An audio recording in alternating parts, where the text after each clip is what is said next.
Qui est Marc Bry, la surprise de Paul Biya pour entraîner le Cameroun? Essentiellement connu en Belgique, Marc Bry a été nommé sélectionneur des Lions indomptables du Cameroun le 2 avril. Son arrivée à la tête d'une des meilleures équipes africaines a surpris jusque dans son pays, où on lui reconnaît cependant certaines qualités. Marc qui? Les plus anciens supporters des Lions indomptables ont sans doute cru revivre les interrogations qui avaient entouré les nominations de certains des nombreux sélectionneurs du Cameroun, lorsque le Belge Marc Bry, 61 ans, a été choisi, sur décision du chef de l'État Paul Biya, pour succéder à Rigobert Song. Marc Bry a essentiellement entraîné des clubs plutôt modestes dans son pays, Germinal Berchau, Malines, Moucron, Saint-Tron, Louvain, mais également aux Pays-Bas, FC Den Bosch, FC Eindhoven, et en Arabie Saoudite, lors de sa seule expérience extra-européenne, de 2012 à 2015, sur le banc de 3 clubs du royaume, Al-Fezali, Al-Raed et Najran. De quoi s'inquiéter à Yaoundé? Un inconnu chez les Lions, pas une première. Pas forcément. Le Cameroun avait remporté sa première Coupe d'Afrique des Nations, CAN, en 1984 sous les ordres de l'inconnu serbe Radivoj Onjanović, que la Fédération camerounaise de football, FECAFOOT, avait d'abord recruté pour diriger la sélection des moins de 20 ans. Quelques années plus tard, un autre entraîneur resté depuis dans les cœurs des Camerounais ne donnait guère plus de gages. Claude Leroy, alors âgé de 37 ans, qui a mené la sélection en finale de la CAN 1986 puis au titre en 1988, était arrivé en mai 1985, quelques mois après avoir été limogé de Grenoble alors en 2e division en France, rappelle l'ancien gardien Joseph-Antoine Bell, champion d'Afrique en 1984 et 1988. Le Cameroun fut aussi le premier pays africain à atteindre les quarts de finale de la Coupe du Monde en 1990 en Italie.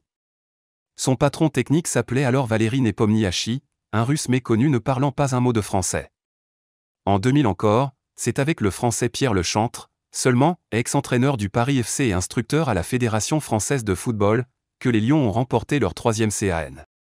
Et inversement, le Cameroun a pu recruter des sélectionneurs connus, comme Henri Michel, Arthur Roré, Paul Le Guen ou Clarence Seedorf, et ne rien gagner, ajoute Joseph-Antoine Bell. La notoriété ou l'absence de notoriété d'un sélectionneur ne fait donc pas tout, loin s'en faut. Marc Bry est rigoureux et sait se montrer dur. Marc Bry présentait également l'avantage d'être le moins gourmand financièrement de tous les candidats, puisque son salaire annuel sera de 480 000 €, dont une partie sera reversée à 2 de ses adjoints, Joachim Mininga et Giannis Xilouri. L'aspect économique était important. Le Cameroun traverse une situation économique difficile et ne pouvait pas faire de folie, car c'est l'État qui prend en charge les salaires du sélectionneur et de tout son staff, rappelle Cyril Tolo, conseiller technique auprès de Narcisse Mouel-Combi, le ministre des Sports. En Belgique, la nomination de Bry à la tête des Lions indomptables a au moins autant surpris qu'à Yaoundé ou Douala.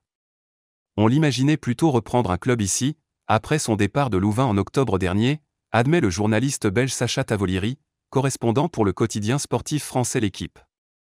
Dans son pays, le Flamand a la réputation d'être un entraîneur au caractère bien trempé.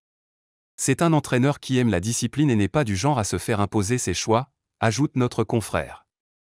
À Louvain, par exemple, il n'hésitait pas à mettre sur la touche des joueurs recrutés chèrement et sans son avis.